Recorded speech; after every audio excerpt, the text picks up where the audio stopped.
Você está no canal Mapa do Dia com o pastor Oswaldo Lima. Hoje é domingo, 13 de julho de 2025. Estamos na lição de domingo, estamos falando sobre um começo difícil, que é a lição, o tema da semana. E na lição de hoje, nós vamos encontrar uma oposição drástica, cruel de Faraó, o rei do Egito, contra Moisés, o escolhido de Deus. E esta tensão, medição de força, tem a ver com desrespeito da parte de Faraó para com Deus, o Deus de Moisés. Toda vez que uma pessoa enfrenta um servo de Deus, desrespeita um servo de Deus aqui na terra, ele está afrontando e desprezando o próprio Deus. Não que os servos de Deus sejam perfeitos e não sejam passíveis de crítica, mas eles são os escolhidos de Deus e por eles Deus atua. Moisés não era perfeito, mas era por Moisés que Deus libertaria seu povo. A atitude de Faraó está refletida no texto principal da lição dessa semana, que vale a pena a gente voltar a ler, que é que a pergunta, a declaração de Êxodo 5, 1 e 2.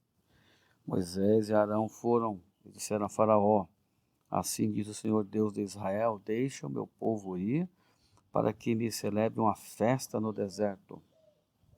Faraó respondeu: quem é o Senhor, para que eu ouça a sua voz e deixe Israel ir?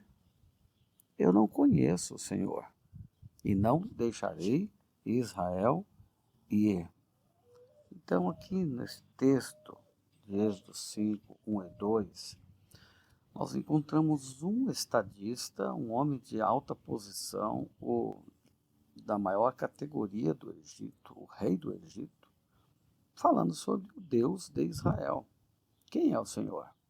Talvez a gente possa interpretar como se fosse uma pergunta. Eu quero conhecer quem ele é, mas não é essa a intenção que está por trás. Pelo contrário, a pergunta de Faraó, quem é o Senhor, ela é um ato de desafio e até mesmo de negação de Deus, a quem ele admitia não conhecer, quase como que se orgulhando disso. Eu não conheço, eu conheço os nossos deuses aqui.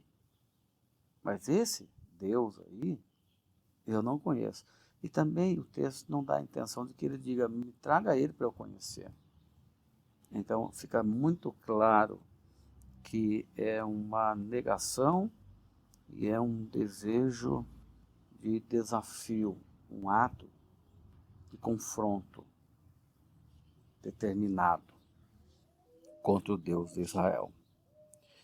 E a gente só perde quando a gente deixa de conhecer a Deus. Essa história de conhecer a Deus e não conhecer a Deus, ela é lá do Éden. Todos os dias Deus vinha, na viração do dia, conversar com Adão e conversar com Eva.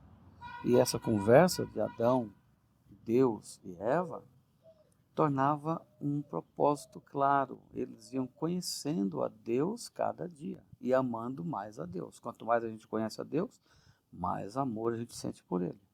Quanto mais a gente conhece uma pessoa, mais amor a gente vai tendo por essa pessoa e respeito. Só que a proposta da serpente foi, se você comer do fruto, que Deus disse que não é para comer, você vai conhecer o bem e o mal.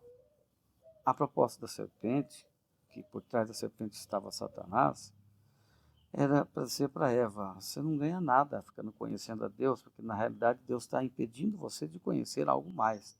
Então, se você comer do fruto, você vai conhecer o bem e o mal, você vai ser como Deus. Ou seja, a mesma ambição dele no céu, o mesmo ódio contra Jesus no céu, é o mesmo ódio que ele coloca no coração das pessoas aqui na terra contra Jesus e contra Deus.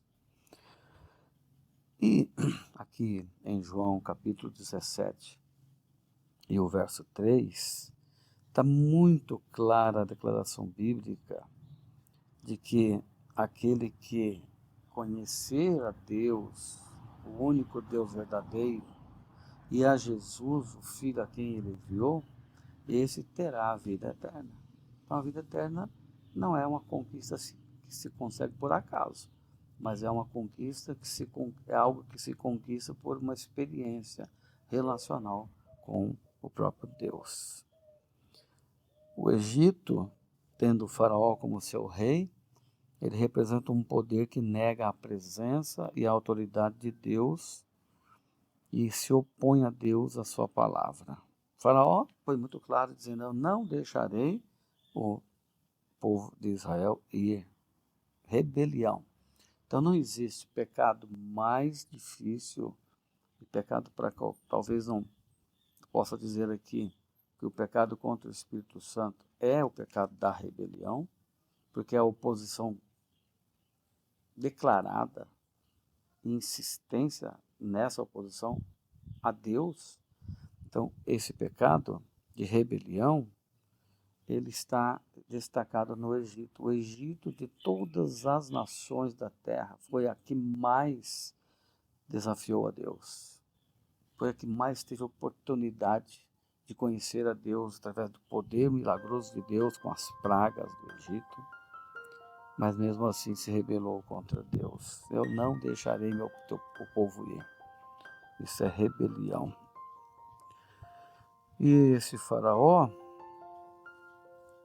ele se considerava um Deus, ou o filho de um Deus.